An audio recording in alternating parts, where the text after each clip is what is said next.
Now, why don't we get into the piece de resistance? Let's face it, Warzone, when Modern Warfare 2 dropped, let's pretend it never existed. Movement was slow. The map was clunky. Everyone was praying we would get movement back. Everyone kind of left in droves and went to go play something else. So what do we have to look forward to in Warzone? Well, where do I begin? First off, you have Urzikstan. For those of you who have Modern Warfare 3, go play the Zombies mode if you want to take a closer look at the map and get a feel for everything off the bat, because you can already see just the entire layout of it. It feels like Verdansk to some extent. It's not identical to Verdansk, don't get me wrong. It has high areas, low areas, has areas where you can swim.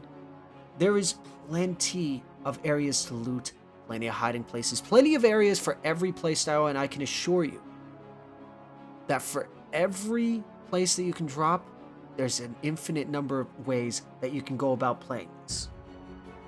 So as I already said, you have Urzikstan, which has already 3 modes right off the bat. Battle Royale, which is just the classic, you lose, you die, you go to the gulag, you have a chance to come back. If you lose that, you're done. Then of course you have Resurgence. Keep the timer going. If you somehow survive the timer, your teammates come back, etc. Plunder, of course, comes back, in which case we all know how that works. Secure as much money as possible, be the team with the most money to win at the end. Now you have, of course, what happens with the maps that carry you.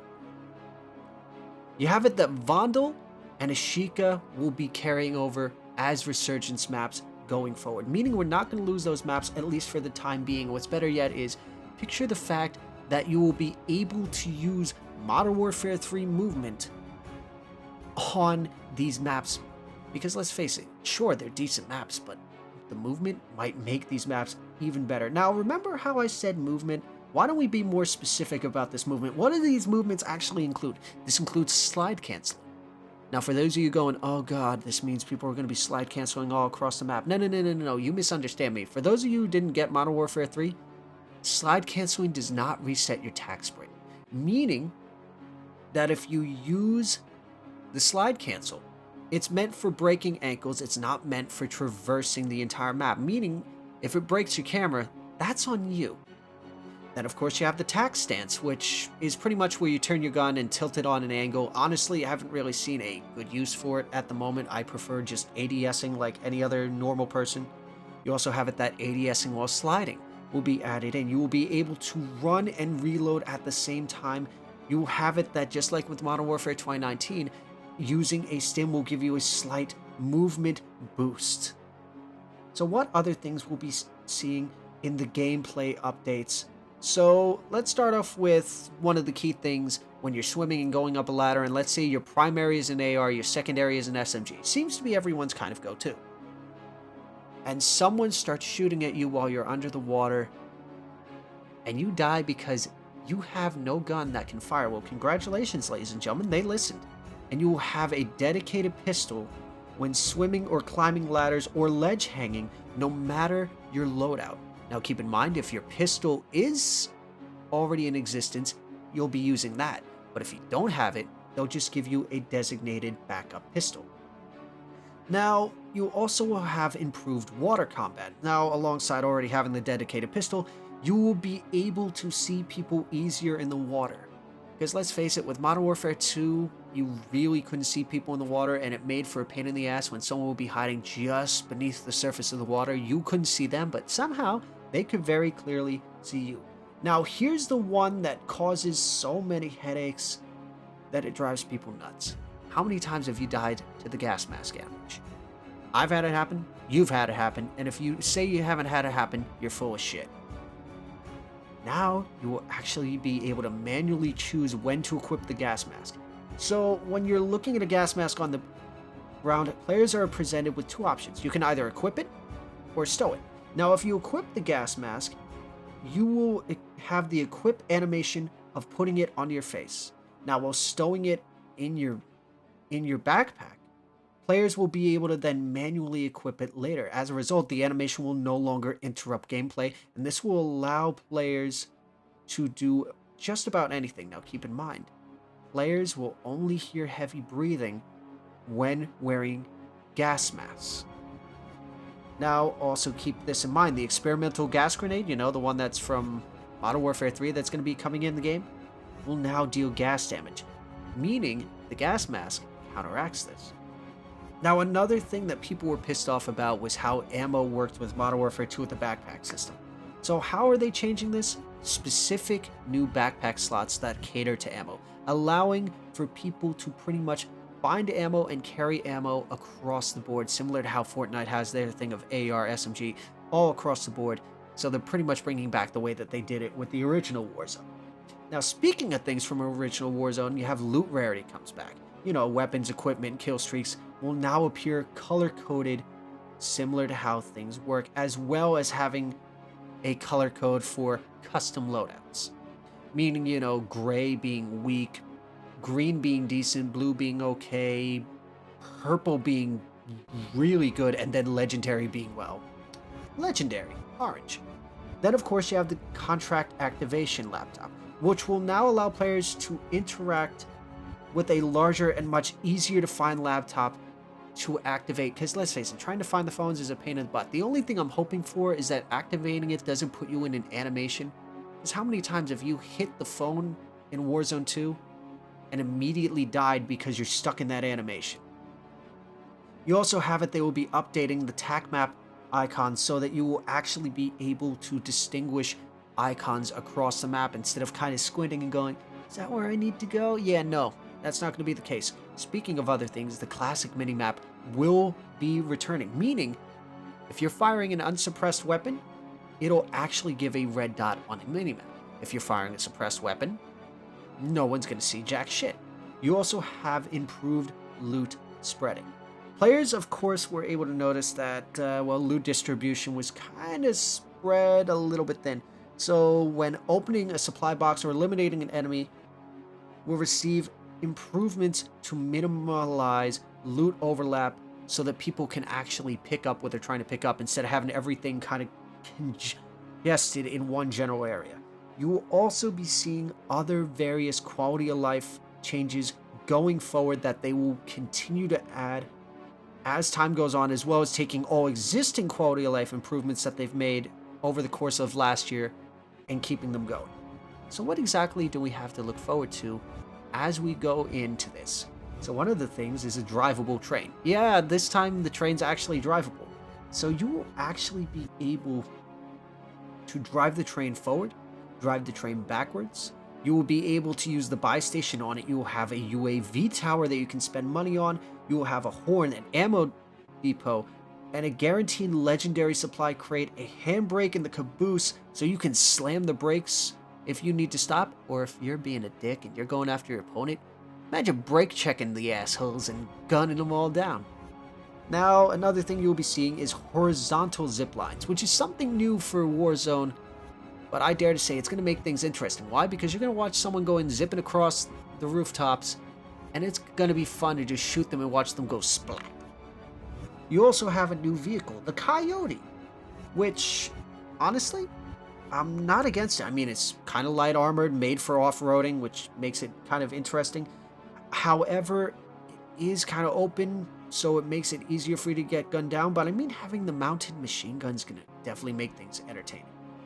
You then, of course, have the contracts, the public events, and, of course, updated strongholds.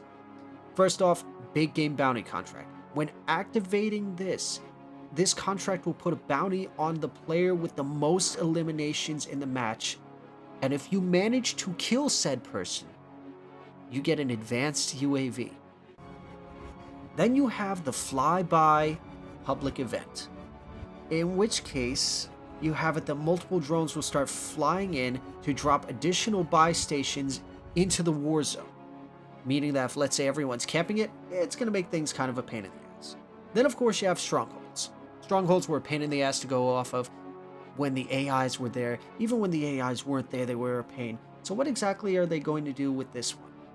So with the updated strongholds, in order to make, the match unique, strongholds are now only a public event, where when it becomes accessible, you will be able to infiltrate during an infill.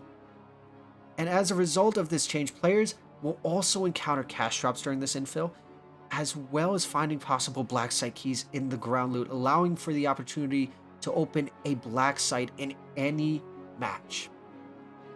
Now, some of you might be wondering, since Modern Warfare 3 added all these perks, are we going to be seeing new perks? Well, the answer is yes. Now, there are going to be certain perks that are going to be active at all times, meaning that you will not need to own these perks in order to use them. First off, tack pads, meaning that you will have improved sliding distance, being allowed to full ADS while sliding, along with increased tack stance transition speeds, enabling reloading while running with the commando gloves, quick grip gloves, meaning you can swip your weapons faster, climbing boots, which means you'll be able to climb faster and mantle faster, and overkill, meaning you will be allowed to pick 2 primary weapons if that is your go-to.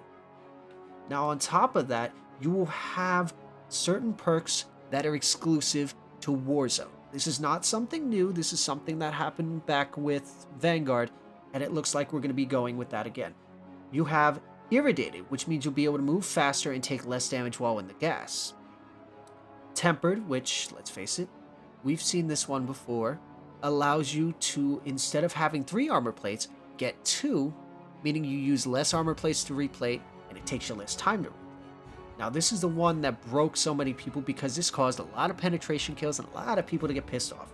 Combat Scout, meaning bullets you fire briefly ping an enemy for you and your squad, and hitting the enemy from further away increases the ping time even further.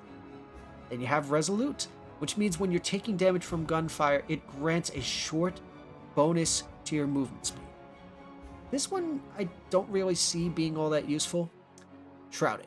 Dropping a smoke grenade when downed. What purpose is that going to serve?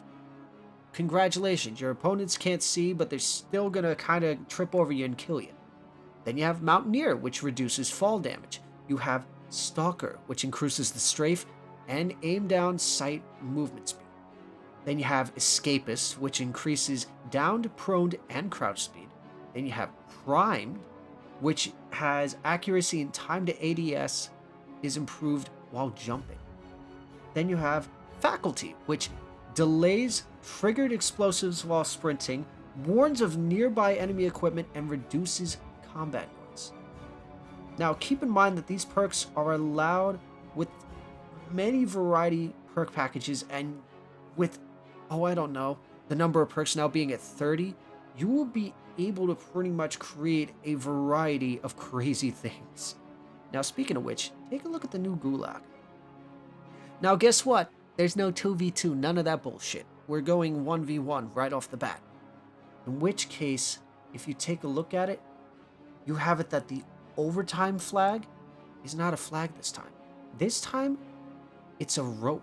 It is an extra rope that will drop in the middle of the Gulag during the match, allowing for extraction. Keep this in mind, though. You can both shoot and be shot while on the Ascender. You also have it that the Gulag is going to add public events, in which case there are going to be several new ones. So you want an example? Go again, meaning an additional Gulag attempt if you lose on the first fight. Then of course you have Cash Grab, which means more money on the floor with a big stack in the middle of the map, meaning if you win, you load in with a lot more. Then you have Locked and Loaded, meaning you get an AMG plus an SMG loadout with full armor. Then of course you have something in season, Night Vision Gulag, meaning that the Gulag will occasionally go pitch black and you will have to fight in the dark. Now, there will eventually be more mid-season stuff, such as the fact that, thankfully, Krampus won't be coming back, but you will be getting Cadmus. So how exactly does this work? You have it that it's a holiday event with challenges, rewards, as well as having Deck the Halls, Zombie Santa, and Sleigh Ride. So what exactly do you have? You have something called Sleigh Ride Resurgence, which is going to be a limited time mode that pretty much takes Resurgence and just holiday themes the daylights out of it. Then, of course, you have Deck the Halls, in which case you have presents that are going to be spread across all of Urzikstan, and you will be able to open a variety of holiday crates. Best way to find these, all you gotta do, open up the attack map, and it will reveal the location in the match, and all you gotta do is just find little trees, grab the little presents, and go right into it. Now, then you have Zombie Santa. Now, once an operator obtains a key from Deck the Halls, a portal will appear. Now, what happens is, you take this portal and you will end up facing off against a zombified Juggernaut Santa. If you manage to defeat the jolly red jackass, you will be able to rummage through his stuff and take his loot. And of course you have Sleigh Ride, in which case Santa takes over the train in Urzikstan. Now, what exactly does this mean? This means he'll be handing out presents to all of the operators he meets. However, if he chooses that you're naughty, he will beat you senseless and kill you. Oh, by the way, you also will have snowball fights. As part of both the player's default loadout as well as ground loot, you will be able to pick up snowballs and use them as lethals. Now keep this in mind that the Codmas event will also feature a new challenge for Warzone and multiplayer during the 12 days of Codmas, and completing these challenges will earn you rewards. Get them to click that subscribe button, Dick. It's the only way we can figure out the numbers. What do the numbers mean, Dick? We're wasting valuable time.